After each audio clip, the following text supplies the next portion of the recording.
Holly, congratulations on your win. Effective, maybe not necessarily as exciting as you might have liked for it to have been, but I mean, a win is a win at the end of the day, I guess. So just tell us about the emotions right now that you've had a chance to let it sit a little bit.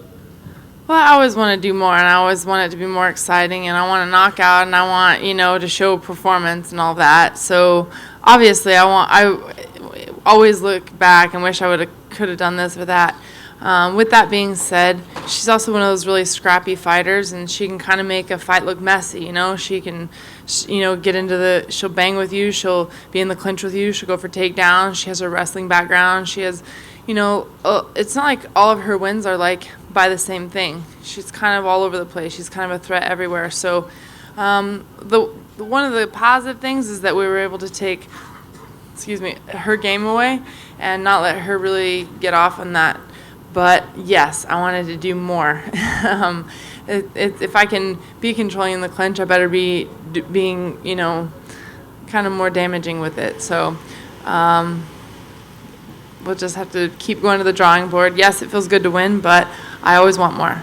I mean, the first fight was kind of a weird one, too. I mean, is it like, can you just write this off as, hey, sometimes styles are just going to make for weird fights, or do you kind of, or will you be more critical of yourself than that?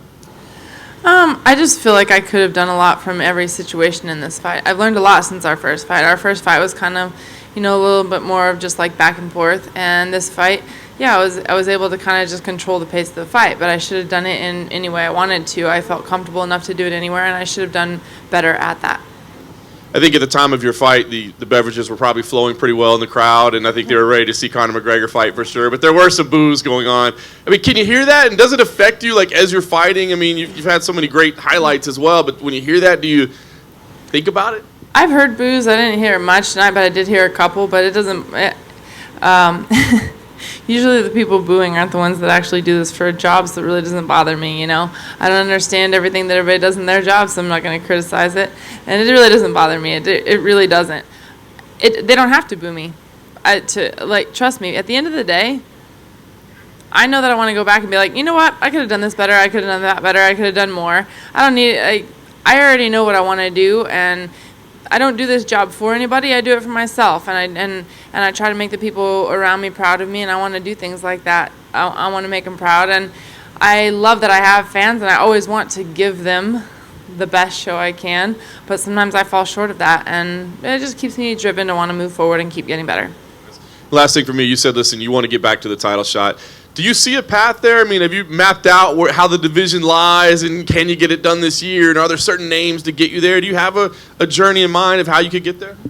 When I say I want a title shot, as whatever path it is to get there, that's the goal. When I first started MMA, everybody said, "What are you doing?" And it's like, well, I want to be a champion in both boxing and MMA, and I want to do it. And a lot of people are like, "Why are you starting a whole new career at 29? You're almost 30, and you think you can go and make this whole new career?" Well, I'm still 38 now, and I'm still ready to go. And I know that I'm stronger than the girls in my weight class. I know that I'm in shape, and I know I'm healthy, and I know that I can do more. And what I needed to do is let more of my punches and kicks go tonight.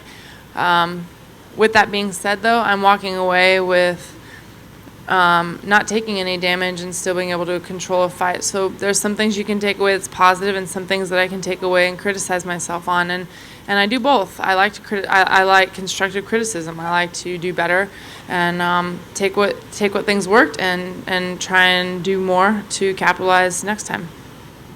Holly, just kind of going off that, as we spoke about on Tuesday, this was your first MMA rematch, and you said you were kind of looking forward to it, even though you kind of earlier in your career hated the idea of rematches. Of course, if you do fight for the belt again, it's likely Amanda Nunes will be the champion, and that will be another rematch. What can you take away from lessons learned tonight doing this that you could apply to another fight with Amanda, and why would things be different the next time around? I mean, I think that there's a few things I can take away in the fact that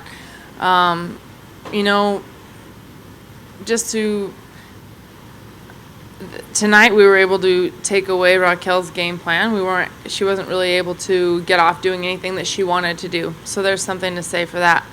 But I know that it would be a totally different fight with Amanda, and I would definitely need to perform better than what I did tonight in order to get that victory. And so that's what I want to do. Hey, Holly, down here. You had an injury, I guess, that forced the fight to this card. Can you talk about what that was? The last week of training before my last fight, I felt something pop in my hamstring, and I thought, well, I went through the whole weekend, or for the next couple days, I would just like sit on the bag and ground and pound because I couldn't even really like move around on my legs, and I just wanted to see how it felt before I said anything. Because there's every fight camp you have little bumps and bruises by the time you actually get to the fight. You spend weeks going in and beating yourself up. So there's always a little bump or bruise here, and I've only had to pull out of one other fight for a herniated disc, which ironically was for Raquel Pennington. As the only 2 fights out of all boxing, over 50 fights in my career, there's only 2 fights I have ever had to pull out of for an injury. And I don't ever pull out right away until I know for sure if it's something wrong. And we just called and I said, I don't know what it is. There's something wrong with my hamstring, but I just can't fight on it. So they flew me out. They wanted to get an MRI on it and see what was really wrong. And I had torn 30% of the ligament that holds my hamstring. And there's just no way I was going to be able to be explosive off of it, kick off of it. I mean, I couldn't even bend over to pick something up off the floor, you know, anything, any kind of motion like that. There's just no way I could have fought on it. And it was one of those things like, well, can I fight through it? And pretty much across the board, every doctor I talked to is like, I would say most likely you're going to just tear the whole thing if you go try to fight on it like that. And then I'm out for how long, you know? So they said if you let it heal. So that's what I did. I let it heal. And I went back and they checked it and made sure that it was 100%. All the fibers had grown back. And at that point, even they said they're there, but they still need to build to be stronger. So start slow with your training camp. And basically the doctor said, yeah, we'll clear you to fight for the 18th, but like no sooner. So as soon as I was able to get in there, I went at it. And during the first part of this training camp, actually, I actually took it slow. There's a lot of certain kicks I didn't throw. I started just boxing for a while to take it easy on my hamstring. And as the fight camp went, I ramped it up. And by the end of the camp, I didn't feel anything in it. I was very confident in my hamstring, and it's doing great. And then I think when the news came out that the fight was going to be rescheduled, people thought that, well, it's obvious that the fight is going to be in Rio Rancho, going to be in Albuquerque. It wasn't. Why? Are you upset the fight wasn't in your hometown? You know what? I just want to take whatever opportunity is there. And we had signed the contract for this fight. And then when the Rio Rancho card got announced, they said, we want you to fight Rio Rancho. And Raquel Pennington said that particular time she couldn't make. So they said, okay, well, let's keep it in January. And this is as simple as that. Would you like to fight in the UFC in Albuquerque at least once? You know, if it runs across, then yeah. But if it doesn't, I don't get my heart set on one thing. You know, I want to take whatever opportunities in front of me. And I'll definitely be there watching, though, and I'm super excited to watch everybody on the card. I'm excited that UFC is coming to Albuquerque, you know. I'm very prideful of the city, and they're very, very supportive, so I'll definitely be there for the event. You wouldn't be able to like turn around and fight on that card right after tonight. I mean, I'm feeling great and I'm healthy, so it's really not the worst idea. Last thing, you mentioned in the cage that there were some other things kind of going on in your life before this fight. I don't mean to pry, but do you want to let us in on any of that stuff? You know, it was one of those things I really didn't. Leading up to the fight, I really didn't want to say anything that's going on because I don't want anybody thinking that like I'm making excuses before the fight. Because I feel like life happens to anybody, no matter what. We all have things going on in our life, and we have to learn how to balance them. We're fighters. We have to be able to do that. And I mean, I'm open talking about it. My father had a stroke about 3.5 weeks ago. He's doing great. So that's what we're pumped about. But it's definitely been a balance. Holly, question for you over here to your left. Right up here. There you go. So if you were to fight in New Mexico, and for your next fight, do you think 45 might be something you'd prefer? You made the cut again to 35. It's not an easy one. Do you feel like you want to stay at 35, or is 45 something that might interest you? You know, I feel comfortable going to 35. Yeah, I got to cut a little more weight to go to 35, but I don't ever get in there and feel gassed out or that I drop too much or... You know, I think that a lot of people, they cut a lot of weight to make it, and then they feel like they're gassed out. And I feel like, you know, I've had a pretty long career. I don't even know how many fights I've had total, but it's like 55 or 56 or something like that. And, you know, for as many times as I cut weight, I'm 38 years old. I don't feel like I get in there feeling like I got gassed out. I feel fine. So, 135, I feel like if you can make that weight and you feel fine, then it's probably where your home should be. But I'm not against, fighting at 145. I still know that I'm strong enough to fight at 145, and I still feel like I'm a big enough fighter for 45. So it's not that I'm stuck at one or the other. But 135, I feel is maybe more my home, but I'm open.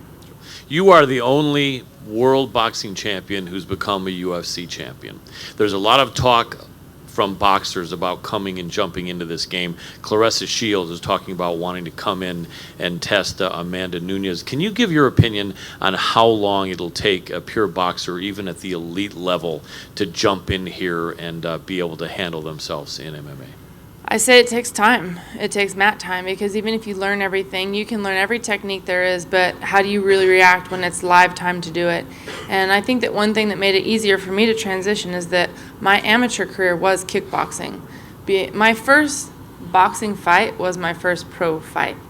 It was one of those things like, nobody really wants to fight right now. We got to fight for you, but it's just going to be boxing. Oh, and it's pro. And I was like, okay. And I used to literally rely on just kicking. If you saw my amateur kickboxing films, I literally just kicked them the whole time. I had no boxing. So I had to learn this love for boxing. But then going into MMA, I had that background. And my entire boxing career has been out of the same gym. So it's very familiar to me. In between boxing camps, I would kind of kickbox while I sparred sometimes. So I feel like the transition was a little more familiar for me than most people it would be, because my coaches, Greg Jackson's worked some of my boxing corner. So I've always been around that. So I feel like the transition maybe was a little bit easier for me. With that being said, Claressa Shields is obviously a champ in I think 3 different weight classes. She's 24 and she's done this much already. How do you get there? Is from hard work, determination, belief in yourself, and skill. And so if she's done that, we'll see what happens. But I definitely think that, it's a different game. So it just takes time. The time, can it be done in 6 months or a year, or would you think more like 2 or 3 years, if you had to say? I would say it takes time. However, I'm one of those that thinks you can do anything. I said I'm going to leave boxing and start a whole new career, and I'm going to be champ, and everybody's like, okay, whatever. And I was able to do that, and I'm still pushing for it. So I'll never say it can't be done. Do I think that it takes a while? I really, truly do. Last question for me. You're doing well, you look great, but do you have an end date on the career? Have you talked to Coach Jackson or Coach Wink?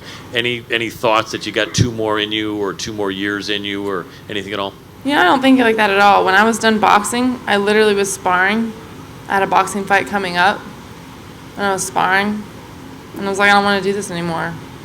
And I asked Mr. Winklejohn, can I just talk to you in your office before I leave? And I said, I don't really have the passion to box anymore. I'm just going to finish this fight because I signed the contract, and my motivation is that I don't want to go out on a loss. This is my last boxing fight, and I'm not going back. And that was it. I just felt it. So I do not feel any want to leave this sport right now at all. So I just go fight by fight. Right now, I love this sport. I still want to do it, especially after a night like tonight. You have the taste of the win, but you could have done so much more. Of course I want to get back in there. Excellent. Congratulations on the great win. Thank you.